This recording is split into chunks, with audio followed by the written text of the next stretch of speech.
Hi guys, and welcome to the CPFC Podcast Extra with me, your host, Alfonso Greenbrook. Today in this extra report, I'll be going over the recent Player Awards night. After a great night's entertainment at Odeon in Leicester Square, Wilfried Zaha walked away with the night's top prize as he claimed the Crystal Palace Player of the Year award for 2015-16. However, there was also a number of other prizes handed out to members of various playing styles throughout the club, coaches, staff members and fans. In this pod, I'll be discussing all of the award winners and what role they had to play in its success this season.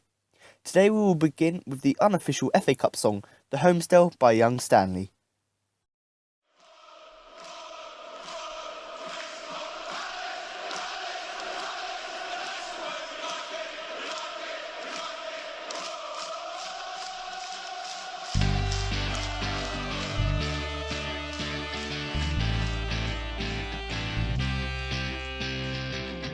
I remember in the old days walking through the old town, boots and braces, smiling faces, bought my ticket on my milk round. Born with red and blue hearts, we'll be there from the start, we'll be there to the end. There for the highs and the lows, took a fair share of blows.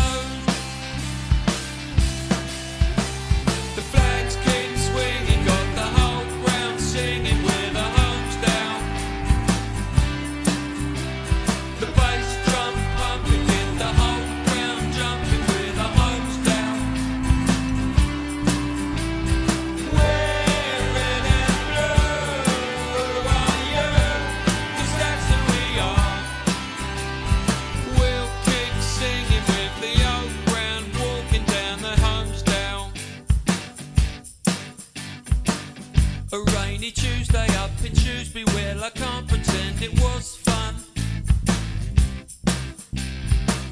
but it's alright, we've beaten Brighton, now we're dreaming of a cup run. Born with red and blue hearts, we were there from the start, we'll be there to the end. There for the highs and the cheers, felt the pain through the years. The flags keep swinging, got the whole ground singing with the homes down. The bass drum thumping, got the whole ground jumping with the homes down. We're red and blue, who are you? 'Cause that's who we are.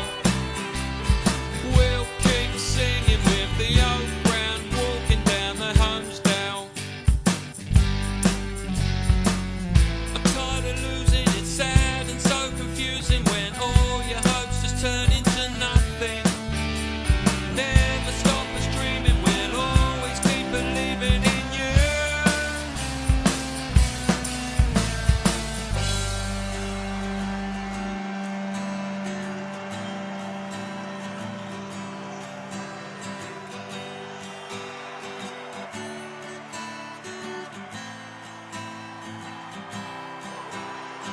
We're red and blue, who are you?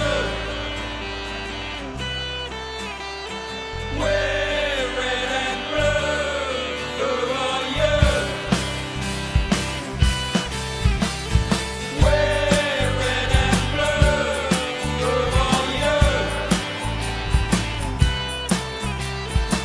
We're red and blue, who are you? We're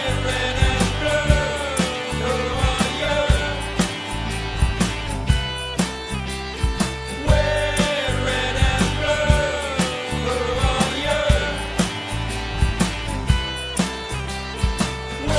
We're red and blue, who are you? We're red and blue, who are you? We're red and blue, who are you? We're red and blue, who are you? Here is a complete list of this year's winners. Crystal Palace Player of the Year, Wilfried Zaha. Wilfried Zaha has been named Crystal Palace Player of the Year for 2015-16 at the club's awards night. The winger beat of competition from Player of the Year Scott Dann, Johan Coppell, Connor Wickham, Yannick Bolasie and James McArthur to stoop the trophy for the first time in his Palace career, and adds to his name to the illustrations list of club legends who have won the honour. Having previously been Young Player of the Year in 2011 and 2012, Zaha won the night's top prize, which was voted by Palace season ticket holders and members, as well as being named the Vice President's Player of the Year at the annual ceremony at Odeon in Leicester Square. It's been a fine season for the Croydon-born winger, who has played 42 times in all competitions this term and scored 5 goals, as well as laying on 7 more for teammates. He scored the winner in both Southampton and Stoke in both the third and fourth round of the FA Cup victories against Southampton and Stoke, paving the way to the final, which will be against his former club Manchester United next week. 2015-16 started well for the 23-year-old when he notched Palace's first goal of the season in acrobatic style against Norwich on the opening day, and his quick feet and dazzling skills were soon being put to the test on regular basis, as in late September he repeated his 2013 Championship playoff heroics to win a penalty against Watford, which Johan Coppell converted to give the Eagles a big early season win. After scoring in the 5-1 romp against Newcastle in November, Zaha's goals helped Palace negotiate the early rounds of the FA Cup, and he has played every minute available in the competition so far. The academy graduate has also been a frequent provider for goals for Alan Pardew's men, and has easily surpassed his previous best of 3 Premier League assists, which came last season. January also brought up another big milestone for the attacker when he played in his 200th game for the club during his 2 spells with the Eagles. Special Achievement Award, Steve Coppell. Steve Coppell has won the Special Achievement Award at Crystal Palace's 2016 awards night. The legendary Eagles manager was handed the award 25 years after guiding Palace to the highest ever league position of 3rd in the old First Division, as well as clinching the Zenith Data Systems Cup in the same season. The year before, he was the first Palace boss to take his team to the FA Cup final, where they eventually were beaten after a replay against Manchester United, and it was the 2 sides ready to lock horns at Wembley again next week. It was fitting that Coppell was handed the prize this evening.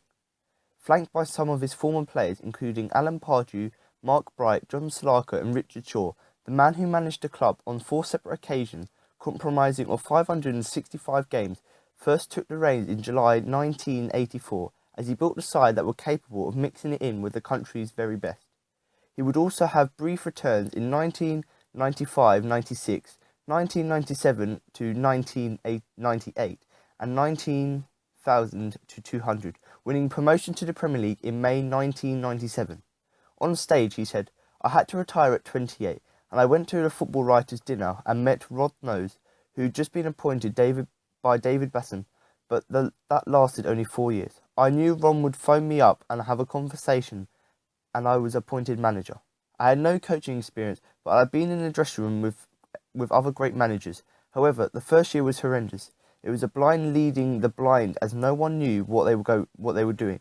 It was one of the best feelings of my life when we survived that year. We then built a team around players with something to prove, and that is the biggest ingredient in any successful team. The current team really reminds me of that side. We invested heavily in signings and got to the 1990 final, and then went on to finish 3rd in the league, and in a short space of time we became an effective unit."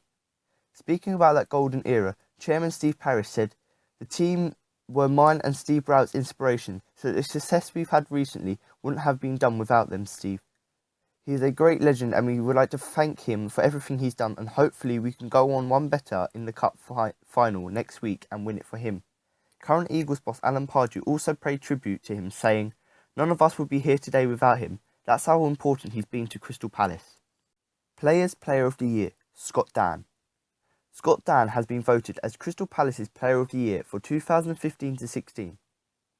The defender popped the poll, which was chosen by members of the Eagles first team squad, and collected the trophy after Alan Pardew's side decided to hand out their own trophy this year. Last season's Player of the Year has enjoyed another stellar campaign in SE25, scoring 6 times in all competitions, including 5 in the Premier League, something that no other defender across the division has managed. As well as this, he has started in all but 2 matches throughout the 2015-16 season, meaning he has played more minutes than any other player in this Palace squad, and captained the sides at times. After collecting his prize, the centre-back said, "Because you train and play with these guys day in, day out, it means a lot and it's a nice touch." On the awards introduction, skipper Mile Jednak said, "We've been talking about doing this for a while, so it's nice to see that it now has happened. It's great to win something that your peers have voted on you as you see them on a daily basis, meaning you can vote for them on how they are around the place as well as how they get on in games." Goal of the season, Jason Puncheon. Jason Puncheon's strike against Norwich City in April has been named Crystal Palace's goal of the season for 2015-16. The winger's winner against the Canaries topped the poll, which had been voted on by the digital members, claiming 29% of the votes cast. Connor Wickham's fierce hit against West Bromwich Albion was edged into second place, with Chung Young Lee's long range against Stoke City coming third. Puncheon's only goal of the campaign came during a tugged, nervy basement battle, which just saw one moment of quality, which came from the winger's left boot. Drifting towards the right touchline, Puncheon passed to Scott Dann, who then found Joe Ward, which allowed Puncheon the chance to overlap past the right back and take control of the situation just outside the box. His first touch saw him push the ball into a perfect place to get a shot, and he promptly pulled the trigger to fire along Bassignon and just under the reach of John Ruddy, with the ball carelessly the side netting before settling in the goal. Speaking after picking up his award, Puncheon said, "It was a big goal for us, not because I scored it, but because of the rot we've been going through at that time. It's definitely one of the best I've scored, especially because of the importance of it." Development Player of the Year, Hiram Boateng. Hiram Boateng has been named Crystal Palace's Development Player of the Year at the club's 2016 awards night. The midfielder has excelled on loan at Plymouth Argyle for the majority of the campaign and has helped the Pilgrims into League Two playoffs during his 29 appearances in Devon. As well as this, after being recalled to the Eagles just before Christmas, he made his Premier League debut for the club against Swansea City in February, before finishing off the campaign back at Argyle. The Palace Academy's graduate couldn't be at the awards ceremony in Leicester Square tonight, as he was playing in the Plymouth playoff semi-final leg against Portsmouth. But in a pre-recorded message he said, "It's been a really good season for me out on loan, but playing in the Premier League game against Swansea City was one of the best aspects of it. I'd like to say a really big thank you again to everyone at the club for giving me this award." Under-18s Player of the Year, Luke Dreher. Luke Dreher has been named Crystal Palace Under-18 Player of the Year winner at the club's annual awards night. The accolade of caps a fine 12 months for the midfielder, who has gone from the academy side to settling in on the first team bench at Old Trafford for the recent Premier League encounter with Manchester United. The 18-year-old started the season with the Under-18s, whom he played 14 times in 2015-16, before moving up to the development side when a number of players were sent out to the Football League on loan, and he signed his first professional contract back in October. He went on to feature 15 times for the Under-21s during the second half of the campaign and scored twice, with his form catching the eye of Alan Pardew, who handed him a place amongst the replacements for the game against United last month. A member of the club's academy since the age of 9, Dreher said, "It's been a really long season, but I've worked hard and gone all the way through it. To get on the bench at Old Trafford was amazing, and now I have to keep working hard to continue with my progress."